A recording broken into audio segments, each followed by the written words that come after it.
주일 2부 예배에 오신 여러분 한 분 한 분을 환영하고 축복합니다. 이 시간 능력으로 역사하실 하나님의 은혜를 기대하면서 다 함께 일어서서 찬양하며 예배의 자리로 나아가겠습니다.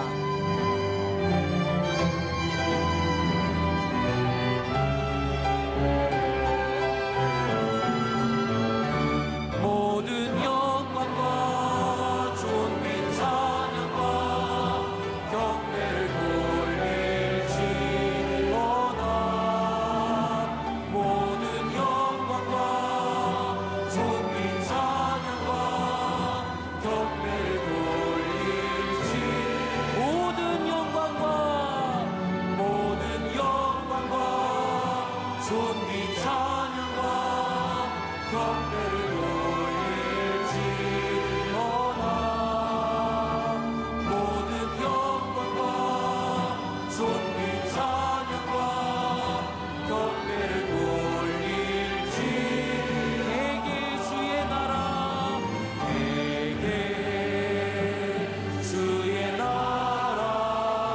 주의 권세 주의 영광 영원히 대개 주의 나라 주의 권세 주의 영광 영원히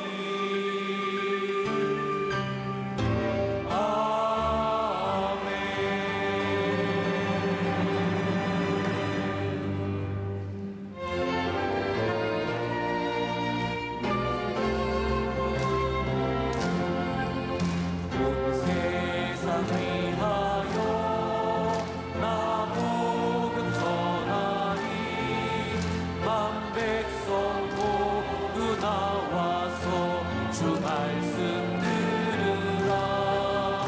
죄 중에 빠져서 헤매는 자들아, 주님의 음성 듣고서 너 구원받으라. 전하고 기도해 매일 증인 되리라. 세상 모든 사람 다 듣고 그 사랑 알고로 온 세상 위하여 이 복음 전하리. 저 죄인 되게 하고서 주 예수 믿으라.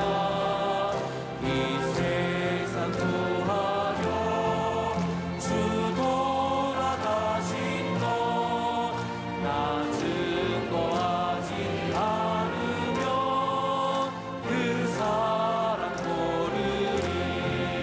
전하고 기도해 매일 증인 되리라. 세상 모든 사랑 다 듣고 그 사랑 알고로 온 세상 위하여 주 은혜 임하니. 주 예수 이름 힘입어 이 복음 전하자. 먼 곳에 나가서 전하지 못해도 나 어느 곳에 있든지 늘 기도 힘쓰리. 전하고 기도해 매일 증인 되리라. 세상 모든 사랑 다 듣고 그 사랑 알고로. 아멘. 이 시간 오직 주를 위해 살기를 소원하는 우리들의 마음의 고백을 담아 주보혈 날 정결케 하고 함께 찬양하겠습니다. 주보혈 날 정결케 하고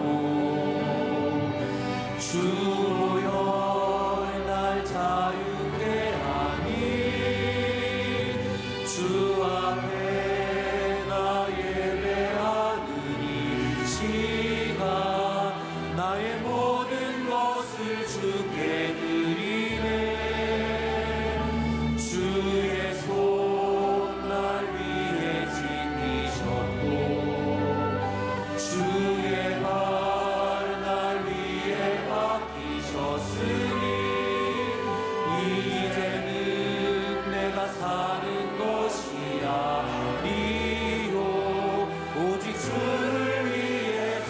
주의 손에 나의 손을 보게고 주의 손에 나의 손을 보게고 또 주의 발에 나의 발을 보게요 나 주와 함께 죽고 또 주와 함께 살리라 영원토록 주의 손에 나의 손을 보게고 주의 손에 나의 손을 보게고 또 주의 발에 나의 발을 보게요 나 주와 함께 죽고 또 주와 함께 살리라 영원토록 우리 다시 한번 찬양합니다. 주의 손에 나의 손을 보게고 주의 손에 나의 손을 보게요 주의 발에 나의 발을 보게요 나 주와 함께 죽고 또 주와 함께 살리라 영원토록 주의 손에 나의 손을 보게고 주의 손에 나의 손을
오늘 2부 예배 오신 여러분들 한 사람 한 사람을 주님의 이름으로 사랑하고 축복합니다. 제 마음속에 딱 이런 표현이 생각이 나네요. 지난 한 주간 폭풍같이 변화산이 지나갔습니다. 어떤 사람에게는 큰 도전이 되었을 거고, 어떤 사람에게는 큰 위로가 되었을 거고, 힘들지만 우리와 함께 하시는 하나님의 은혜를 경험할 수 있는 시간이었습니다. 우리 한번 이 시간에도 예배드리고 있는 많은 분들, 이곳에서 예배하지 못하는 많은 분들을 위해서 오늘 말씀의 제목이 참된 긍휼이 능력입니다 거든요. 우리 한번 서로 알려주면 좋겠습니다. 손을 흔들어서 참된 긍휼이 능력입니다. 이렇게 한번 인사하겠습니다. 시작. 참된 긍휼이 능력입니다. 네, 와, 고마워요. 네, 네. 긍휼, 우리가 참 많이 들었던 이야기입니다. 그런데 오늘은 참된 긍휼이라고 하는 것을 제가 여러분들과 나누려고 합니다. 우리가 영화에서 보면 종종 나오는 그런 장면인데, 옛날 영화들 보면 특히 이제 미국 영화 같은 경우에 이 서커스, 이렇게 마을에 이렇게 사람들이 오는 것들, 서커스 공연하는 것들을 봅니다. 제가 예화집에서 봤던 이야기인데, 어떤 아버지가 참 어렵게 살고 있었어요. 그래서 그 아이에게 이 서커스를 좀 이렇게 구경시켜주고 싶었는데 늘 하지 못하는 게 안타까웠는데, 어느 날 큰맘 먹고 아이를 데리고 서커스 공연을 보여주려 갑니다. 매표소에 쭉 서서 기다리고 있습니다.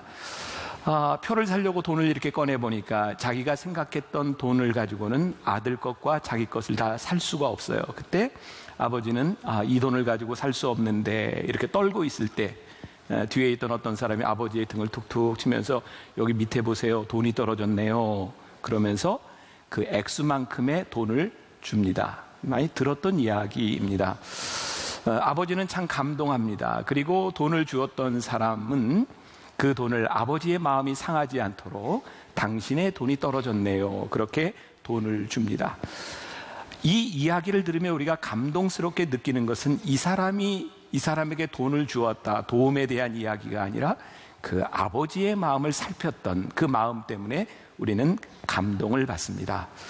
저는 오늘 긍휼이라고 하는 것을 단순히 누구를 돕는다 이런 차원에서 이야기하고 싶은 것이 아니라, 하나님께서 우리들에게 말씀하시고 있는 참된 긍휼이란 무엇일까? 오늘 본문 말씀을 읽으며 여러분들 중에 신앙생활을 조금이라도 오래 한 사람이라면 왜 저 본문을 읽지? 이렇게 생각하는 분이 있을 것 같아요. 대개 이 본문은 언제 읽죠? 아무 생각이 또 없으셨습니까? 부활절에 참 많이 읽던 본문 아닙니까? 엠마오로 가는 두 제자의 이야기, 부활절 이야기입니다. 부활절에 많이 듣는 이야기입니다.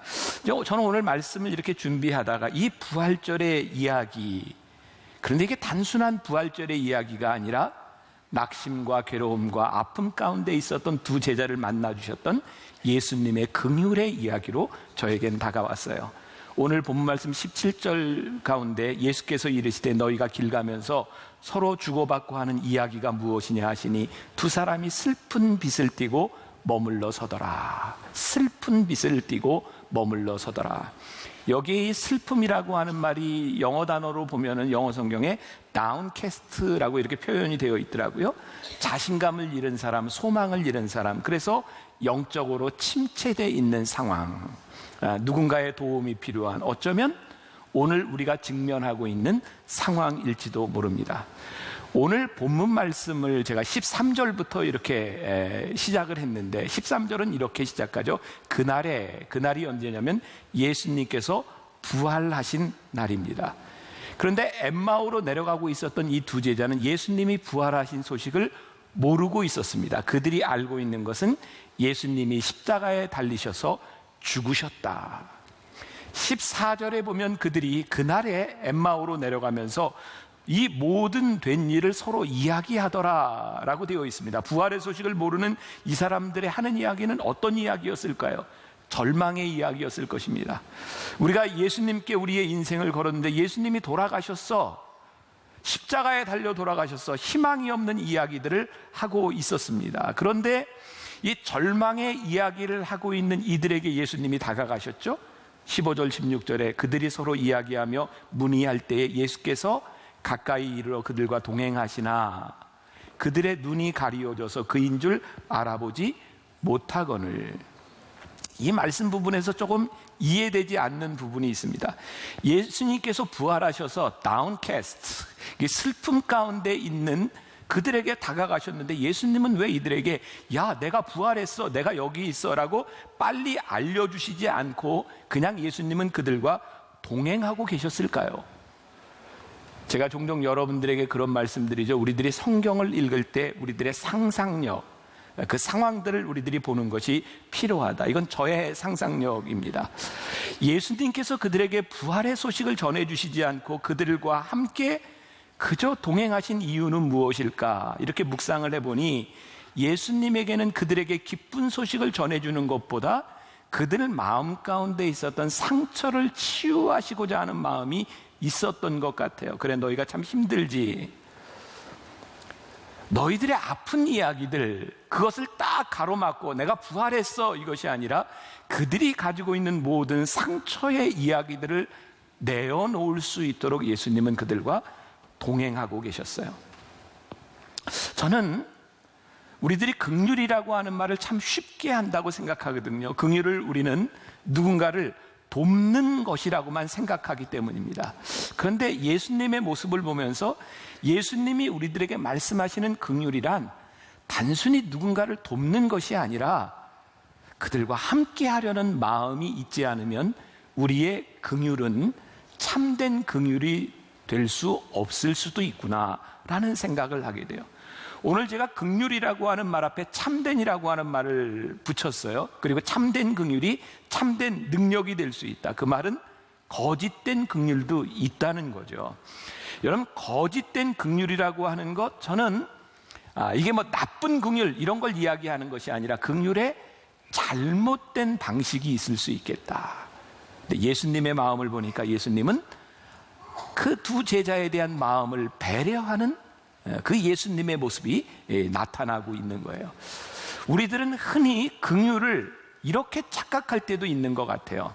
때로는 내가 할 수 있는 마땅한 착한 일이야, 마땅한 일로 생각한다는 거죠. 때로는 의무라고 생각한다는 거죠. 우리가 예수를 믿으니 우리는 착한 일을 해야 돼. 또 어떤 경우는 내 삶에 아주 부끄러운 부분이나 혹은 누군가를 도움으로 인하여 우리들이 보상 심리를 얻으려고 할 때도 있습니다. 그러니까 긍휼이라고 하는 것이 참 좋은 것이긴 한데 참되지 않을 때도 우리들에게 있다는 거예요. 한번 우리의 모습을 볼 필요가 있어요. 말씀을 준비하며 보았던 이야기 가운데 하나입니다. 어떤 그 부대에서 이제 갓 이등병을 달고 온 김이병이 빨래를 하고 있어요. 추운 겨울날. 얼마나 춥겠습니까? 찬물로 이렇게 얼음물을 깨서 빨래를 하고 있는데 지나가던 소대장이 보고 그게 안쓰러워서 이렇게 얘기합니다. 김이병, 너 저기 취사병에게 가서 더운 물 좀 갖다가 달라 그래. 더운 물로 빨래해.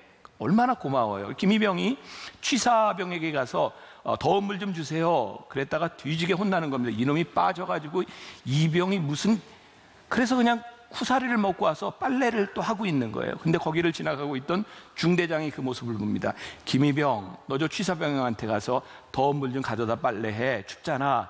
이제 그 소리를 듣고 김이병은 꼼짝도 하지 않습니다. 그냥 빨래만 합니다. 왜? 가야 쿠사리를 먹을 게 분명하기 때문입니다. 그런데 조금 있다가 행정보급관이라고 하죠. 아마 뭐 그 상사나 뭐 이렇게 되는 사람이었을 거예요. 행정보급관이 김이병에게 이렇게 합니다. 김이병, 너 저기 취사반에 가서 따뜻한 물 좀 가져와. 나 세수 좀 해야 되겠다. 그래서 따뜻한 물을 받으러 갑니다. 저 행정보호관님이 따뜻한 물 좀 갖다 달래요. 그래서 따뜻한 물을 가지고 왔어요. 행정보호관이 얘기합니다. 김이병, 이거 가지고 부족할지 모르지만 손이라도 녹이면서 빨래해. 이렇게 말을 합니다. 우리는 이 세 사람에게서 동일한 마음을 봅니다. 아, 불쌍하구나. 내가 저 사람을 돕고 싶구나. 그리고 우리는 누군가를 도왔다고 하는 그런 행동들을 하면서 나는 최선을 다했구나 라고 말할 수 있는데, 나의 최선과 나의 긍휼이 그것이 모든 이들을 행복하게 만들어주지는 않는다는 겁니다. 때때로 긍휼로 인해서 누군가의 마음을 상하고 아프게 할 때도 있다는 겁니다. 오늘 우리들이 생각해야 될 참된 긍휼, 그것은 단순히 우리가 여기는 마땅한 마음과 불쌍히 여기는 마음을 넘어선 그 무엇을 우리 주님이 우리들에게 가르쳐 주시고 있는 것은 아닌가. 그래서 오늘 저는 또 하나의 이제 부제를 이렇게 제목을 잡아가면서 예수님의 마음으로 긍휼을 생각한다면 우리들이 참된 긍휼을 이해할 수 있지 않을까.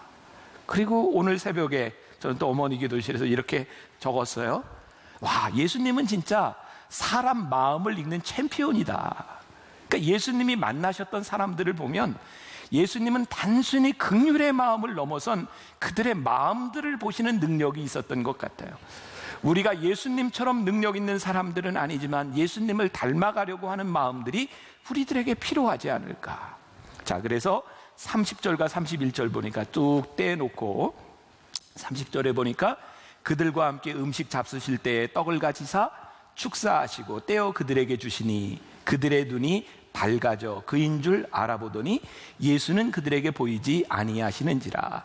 이렇게 한 10절 정도를 뚝 떼고 나서 예수님께서 그들과 함께 음식을 잡수시면서 축사하신 거예요. 예수님은 한 번도 내가 부활한 예수다 이렇게 말씀하시지 않고 그들로 하여금 예수님이 누구신지를 보고 깨닫게 만드시죠. 예수님이 축사하셨어요. 자, 우리가 이것도 상상력을 발휘해 보는 거예요.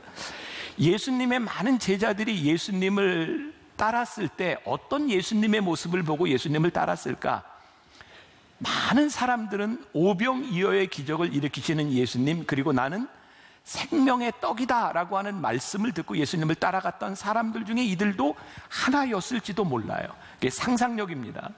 그러니까 예수님께서 축사하셨을 때에 그들의 눈에 오병이어의 기적을 일으키셨던 그들이 사모했던 예수님의 모습이 떠올랐을지도 몰라요. 그들의 눈이 밝아져 그분이 누구인지를 보게 돼요.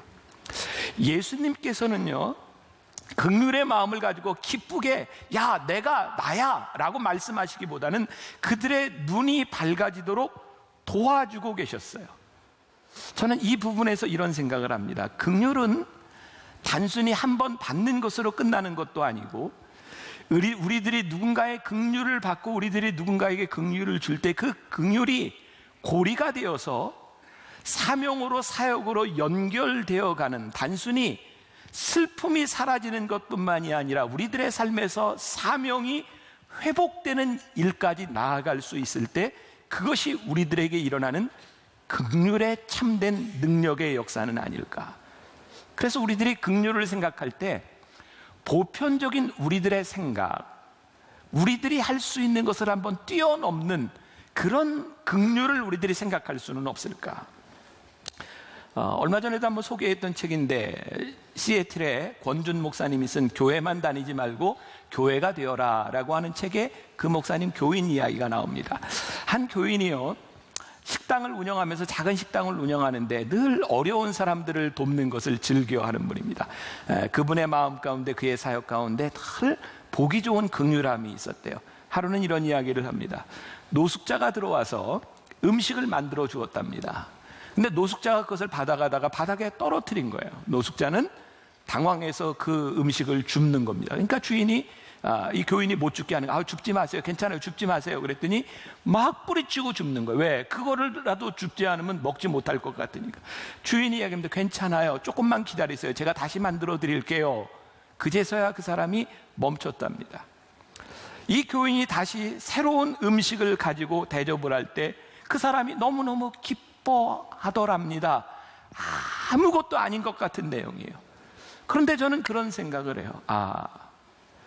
그냥 내가 준 거, 떨어뜨린 거 먹게 할 수도 있지만 그것을 뛰어넘어서 괜찮습니다, 제가 다시 만들어 드리겠습니다 라고 하는 그 말 한마디가 그 노숙자의 거친 행동, 신뢰하지 못했던 사람들을 신뢰하게 만들고 누군가의 마음을 열어주는 일들을 만들어주는 것은 아닐까. 저는 이 참된 긍휼은 고통의 문제하고 연결이 되어 있다고 생각해요. 고통의 문제. 사람들은요, 고통이 찾아오면 스스로 고립될 수가 많이 있습니다. 여러분들 많이 보세요. 여러분들이 힘들었던 아픔의 순간들에 그 아픔을 가지고 누구에게 이야기하기보다는 자꾸 그 아픔을 가지고 이렇게 움츠려 들지 않나요? 오늘 여러분들 주보에 소개해드린 헨리 나우엔의 두려움에서 사랑으로, 이 책 참 좋은 책입니다. 조금 어렵기는 한데 굉장히 좋은 책입니다. 이 책에 보면요, 헨리 나우엔이라고 하는 이 영성신학자가 자기의 삶의 고통의 문제를 가지고 너무너무 힘들어하고 있을 때 데이브레이크라고 하는 중증 장애인들을 돌보는 시설에 들어갑니다.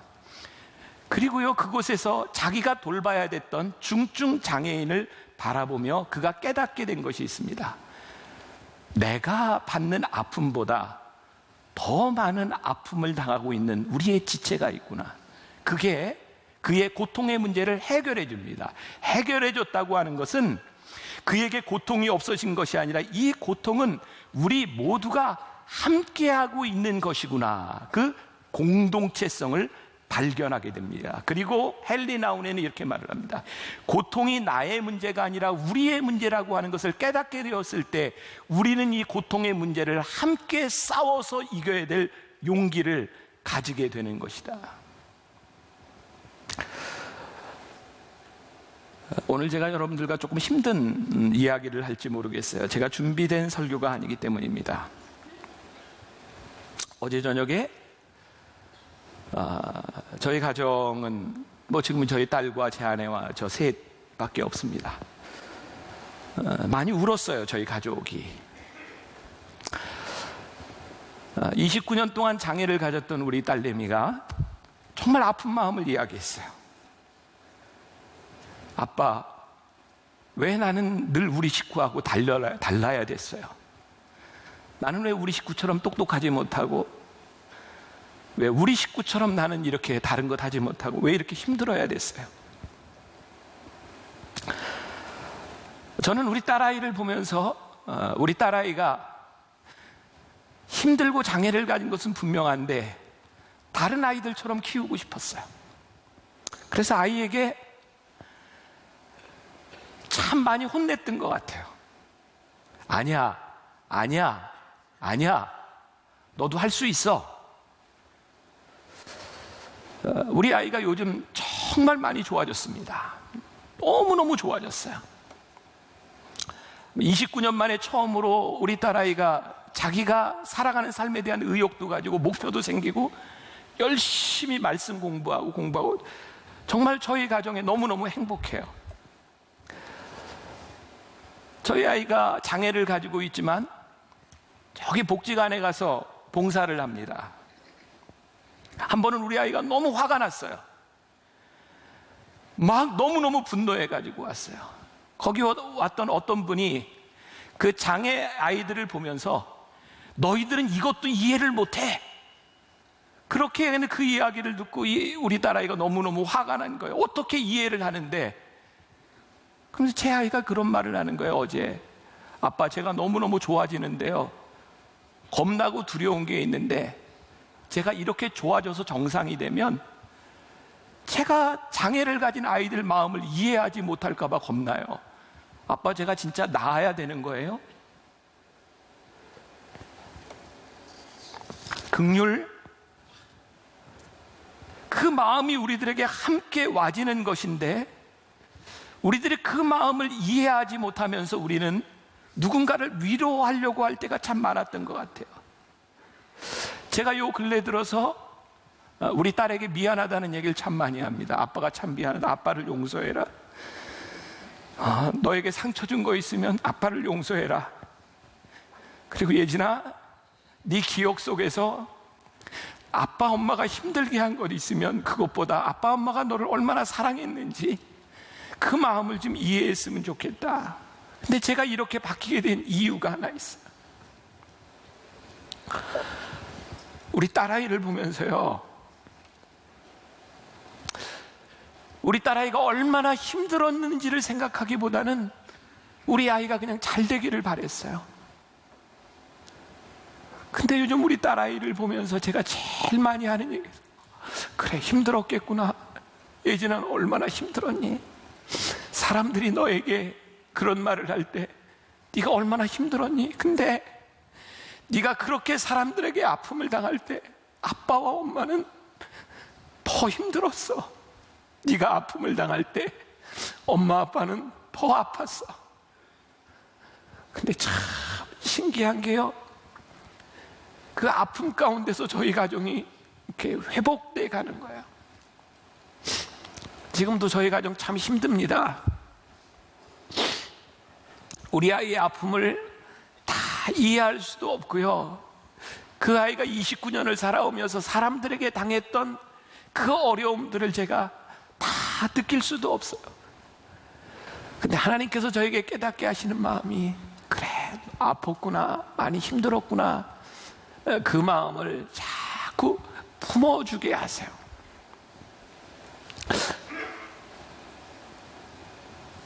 예수님께서요, 제자들을 이렇게 바라보시면서 엠마오 내려가는 제자들을 향해서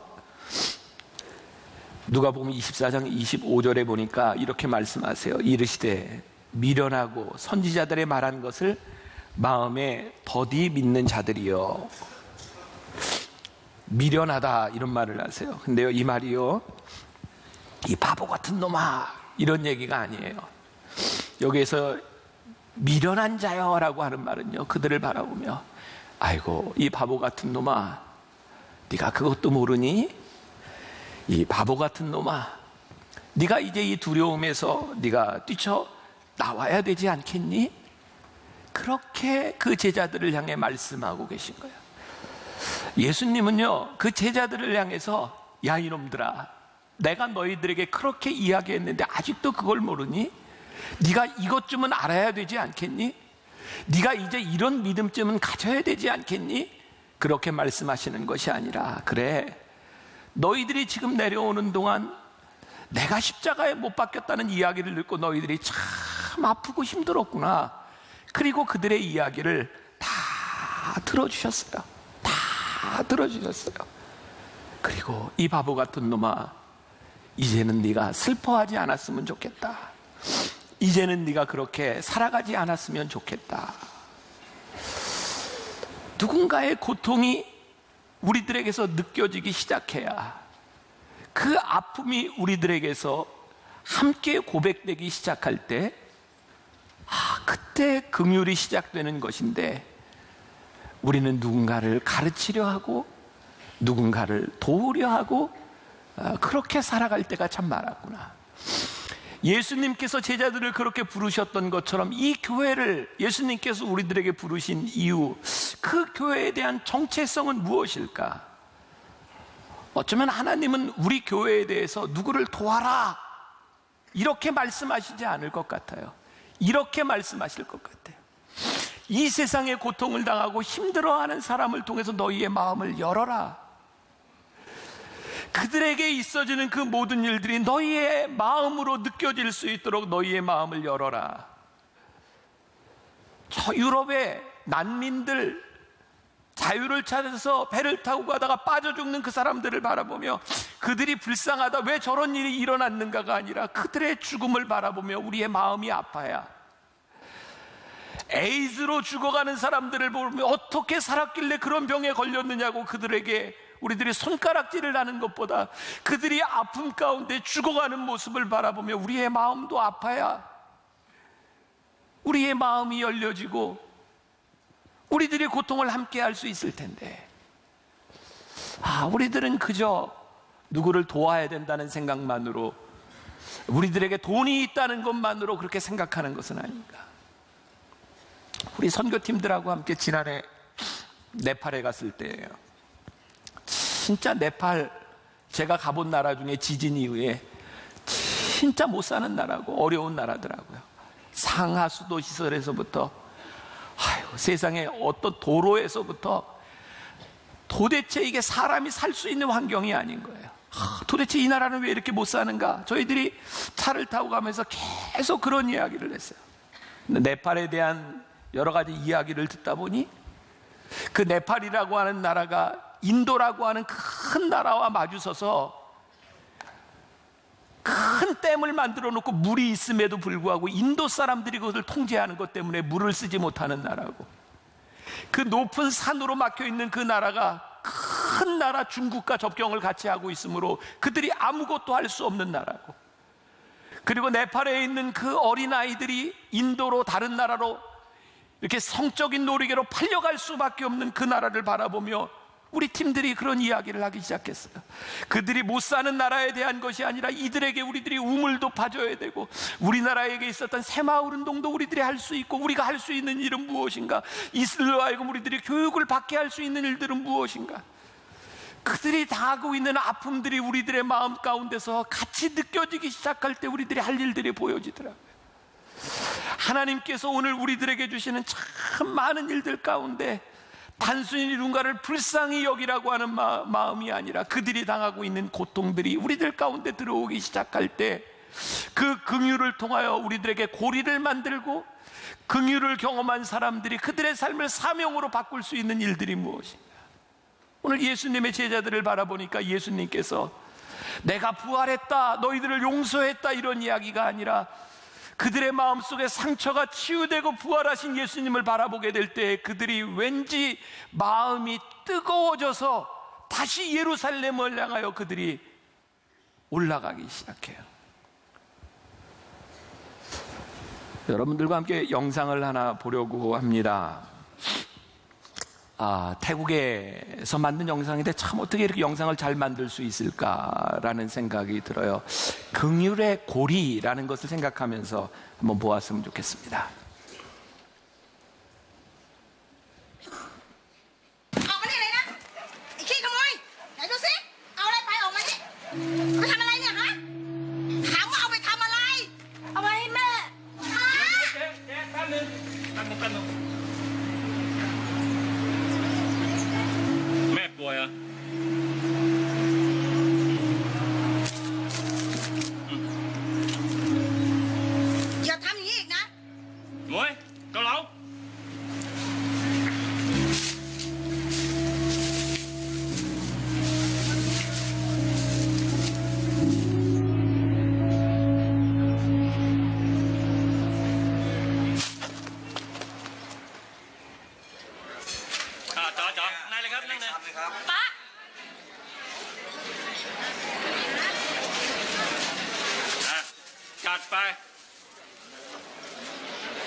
저 이야기는 실화는 아닙니다.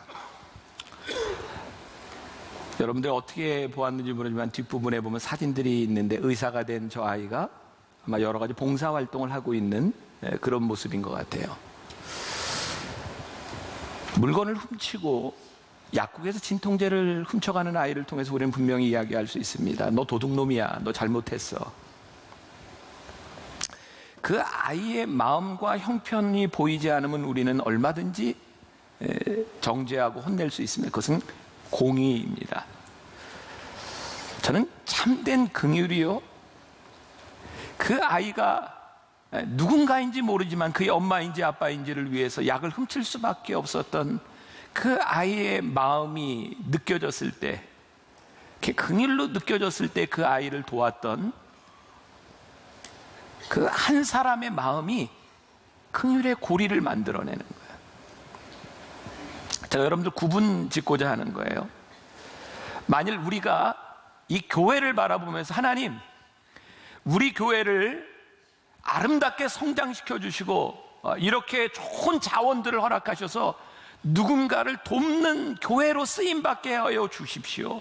하나님은 그것을 원하시는 것 같지는 않아요. 돕는 일은 누구나 할 수 있어요.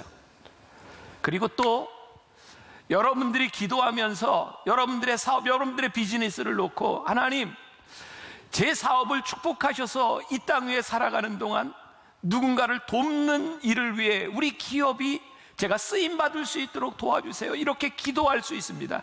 그런데 그것이 하나님께서 말씀하시는 참된 긍휼은 아닌 것 같아요. 하나님은 하나님의 마음으로 보기를 원하고 하나님의 긍휼로 바라보기를 원하고, 우리가 누구를 돕는 것보다 그래, 참 힘들고 아프고 어려웠겠구나, 네가 이렇게 하면 잘할 수 있어, 이게 소망이야, 이게 성공이야 라고 이야기하는 것보다 그 마음들을 함께 이렇게 보듬어 가며 이 고통의 고리, 함께 보듬어 가는 그 고통의 고리를 통해서 우리들에게 또 다른 사명의 고리를 만들어 줘 가는 것, 그게 하나님께서 우리들에게 말씀하시는 참된 긍휼이라는 생각이 들어요. 상상의 나래를 펴고요, 예수님께서 정말 절망 가운데 엠마오로 향하던 두 제자들과 이렇게 걸어가시면서 그들의 이야기를 들어주셨던, 그래 너희들의 마음이 아프지, 그래 너희들이 참 실망했지, 그래 너희들이 참 힘들구나. 그리고 떡을 떼시며 축사하실 때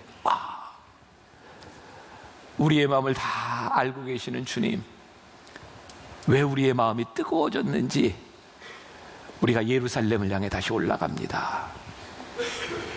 참된 긍휼은 긍휼의 고리를 만들고, 참된 긍휼을 우리를 사명자로 만들어가는 능력이 있는 것을 우리가 믿습니다. 저에게도 큰 도전이 되는 거예요.